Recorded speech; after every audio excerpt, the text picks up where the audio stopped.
Voilà, chapitre 9 dans lequel on va parler des acides et des bases, fortes ou faibles. Donc on va déjà partir dans cette vidéo sur cette idée-là, savoir comment on peut reconnaître un acide fort, une base forte, et puis définir ce que c'est, et comment on reconnaît des acides ou des bases faibles, et ensuite des traitements quantitatifs selon qu'on a affaire à une catégorie ou à l'autre. Donc déjà on va commencer par différencier ces deux catégories forts ou faibles. On va commencer par les acides. Lorsqu'un acide réagit avec l'eau, c'est la même chose pour une base, hein, on peut faire deux constats. Ça, on l'a vu dans le dernier thème de chimie. On peut se rendre compte que le taux d'avancement tend vers 1, donc ça veut dire que la réaction est totale ou quasi totale, et donc que l'acide ou la base a réagi de manière totale avec l'eau. Dans ce cas-là, c'est le critère pour dire qu'il s'agit d'un acide fort ou d'une base forte. On notera donc l'équation de cette réaction, de cet acide ou de cette base avec l'eau, par une flèche classique, simple.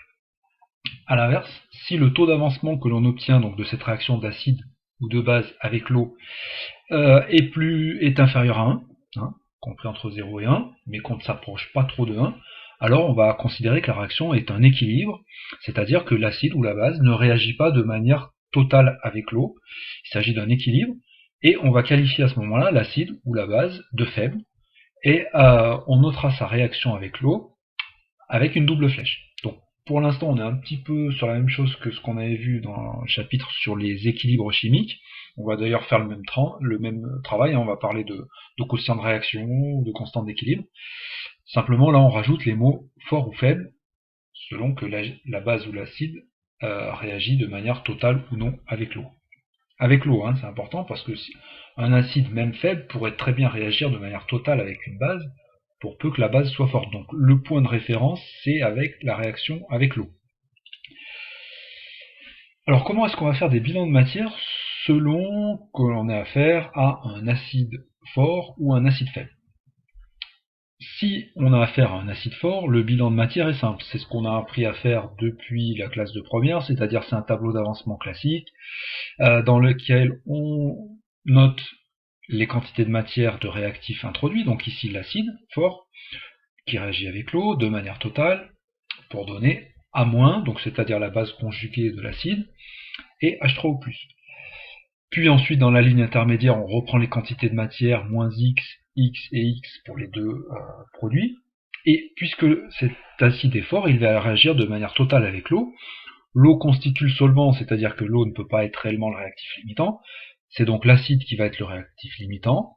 On arrive à la conclusion que Xmax est égal à la concentration de cet acide fois le volume de la solution, et ça veut dire qu'il ne restera plus d'acide à la fin, et on pourra ainsi calculer la quantité de matière finale de A-, qui sera la même pour H3O+, et puis ensuite on peut en déduire la concentration des ions oxonium à la fin, donc c'est leur quantité de matière finale, CaH fois V, divisé par le volume, et donc on arrive à la conclusion que les ions oxonium ont finalement la même concentration qu'avait l'acide avant qu'on le fasse réagir avec l'eau. Du coup, on en déduit que le pH de la solution d'un acide fort sera égal à moins log de la concentration en ion H3+, donc moins log de la concentration initiale en acide. C'est quelque chose qu'on avait déjà vu en tout début d'année lorsqu'on avait déjà un petit peu parlé de la définition du pH.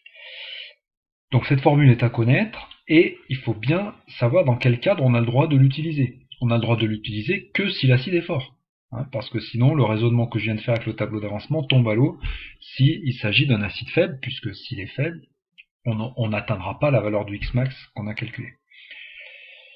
Cette formule peut être aussi vue à l'envers, c'est-à-dire qu'on a le droit de l'utiliser si l'acide est fort, mais on peut aussi dire que si on constate que le pH n'est pas égal à moins log de la concentration en acide qu'on a mis dans l'eau, ben, retour en arrière, ça veut dire que l'acide n'est pas fort. Donc cette formule, elle peut être utilisée si on sait que l'acide est fort, mais elle peut être aussi vue comme un critère pour savoir si l'acide est fort ou faible. Donc s'il est fort, pH égale moins log de C, et s'il est faible, le pH sera supérieur, c'est-à-dire moins acide que prévu si l'acide est faible. On peut faire le même raisonnement avec les bases fortes. On fera ça plutôt en cours. Voilà. Et puis surtout, pour les bases fortes, ça va nécessiter que j'introduise une constante d'équilibre particulière dont on va parler dans la suite. Alors maintenant, on va passer aux acides ou aux bases faibles, c'est-à-dire des acides et des bases qui ne réagissent pas de manière totale avec l'eau, donc pour lesquels il s'établit des équilibres. Premier équilibre qu'il faut prendre en compte, parce que lui, c'est un équilibre qui en permanence est établi dans des solutions aqueuses, c'est l'autoprotolyse de l'eau. C'est-à-dire, on sait que l'eau est à la fois un caractère acide et basique. Donc l'eau peut réagir sur elle-même, en tant qu'acide et en tant que base. S'auto-échanger, c'est ce que veut dire le mot autoprotolyse, s'auto-échanger un ion H+. Du coup, deux molécules d'eau se transforment en ion oxonium et ion hydroxyde. Si j'applique à cet équilibre chimique-là la notion de quotient de réaction et constante d'équilibre qu'on a vu dans le chapitre 7, je peux dire que la constante d'équilibre de cet équilibre chimique sera l'activité des ions oxonium, c'est-à-dire leur concentration sur C0, bon, mais C0, on sait que ça vaut 1, multiplié par concentration à l'équilibre des ions hydroxyde divisé par C0, et puis divisé par l'activité de l'eau, mais l'eau c'est le solvant, donc son activité est 1. Finalement, on a une constante d'équilibre qui s'écrit de manière très simple, qu'on appelle KE, parce que K comme constante d'équilibre et E comme eau. On appelle cette constante d'équilibre, porte un nom, on appelle le produit ionique de l'eau. Et elle vaut donc concentration des ions oxonium multiplié par concentration des ions hydroxyde. En pratique, on oublie le sur C0 au carré, puisque c'est sur 1 au carré. Cette constante d'équilibre, elle vaut à température ambiante, et puis même si on s'écarte un tout petit peu, elle ne change pas beaucoup, elle vaut 10 puissance moins 14. C'est-à-dire que dans une solution aqueuse, en permanence, le produit des concentrations oxonium-hydroxyde vaut toujours 10 puissance moins 14. Donc ça permet de pouvoir justement raisonner pour calculer le pH aussi bien sur les ions oxonium, pH égale moins log de H3O+, mais aussi avec les ions hydroxyde, puisque une fois qu'on connaît la concentration des ions hydroxyde, on peut facilement déterminer la concentration des ions oxonium, c'est KE, donc 10 puissance moins 14 sur la concentration des ions hydroxyde, et ensuite on peut utiliser la formule du pH. Donc finalement, grâce à cette constante d'équilibre produit ionique de l'eau, on a un outil supplémentaire pour calculer des pH. Deuxième constante d'équilibre qu'on introduit, c'est celle des acides faibles quelconques. Donc là j'ai pris un acide faible quelconque, AH, ça pourrait être par exemple l'acide éthanoïque, qui réagit de manière équilibrée avec l'eau, donc on a un équilibre qui s'établit et on obtient la base conjuguée de l'acide et les ions H3O+.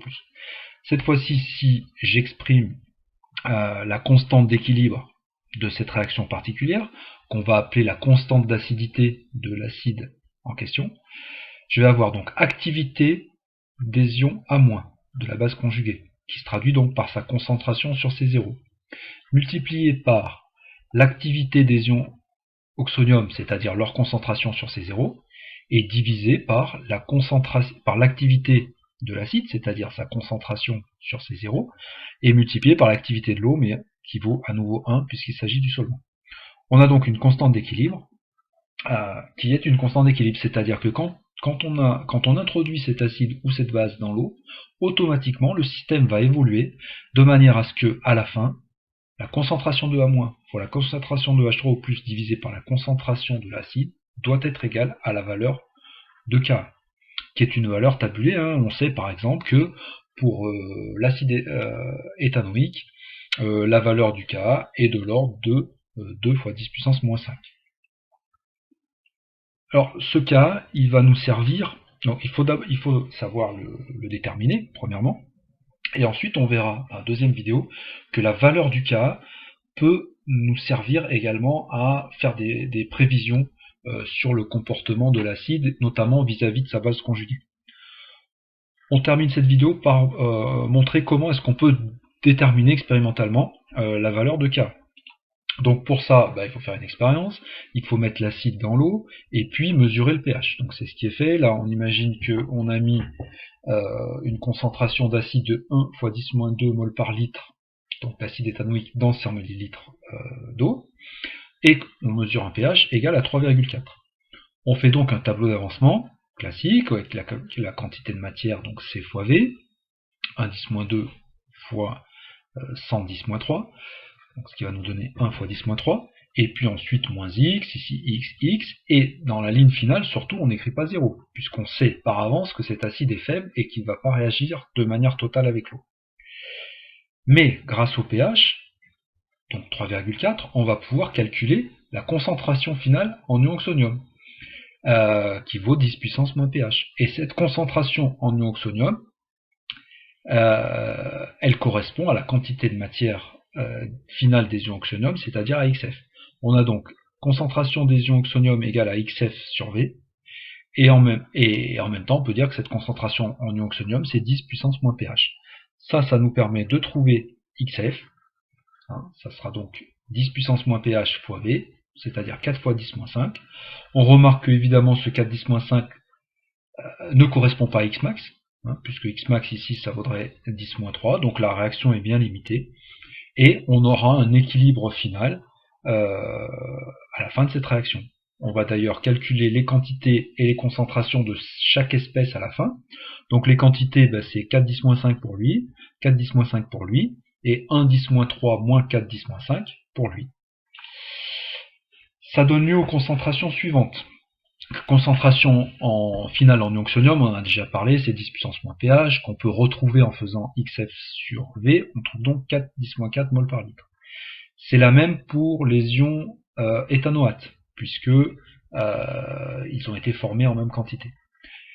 Maintenant, ce qu'il reste en acide éthanoïque, et la concentration correspondante se calcule donc avec la quantité restante à la fin, 1,10-3 moins XF, donc 1,10-3 moins 4,10-5, divisé par le volume. Et on trouve 9,6 10-3 mol par litre. On peut ainsi déterminer le Ka, qui vaut, comme j'ai dit tout à l'heure, aux environs de 2 10-5, bon, plus exactement 1,7 fois 10 puissance moins 5. Voilà, ici, la distinction fort-faible, c'est ce qu'il faut retenir de la vidéo, et ensuite l'utilisation des grandeurs qu'on vient d'introduire, notamment Ka, on va voir ça plutôt dans la seconde vidéo.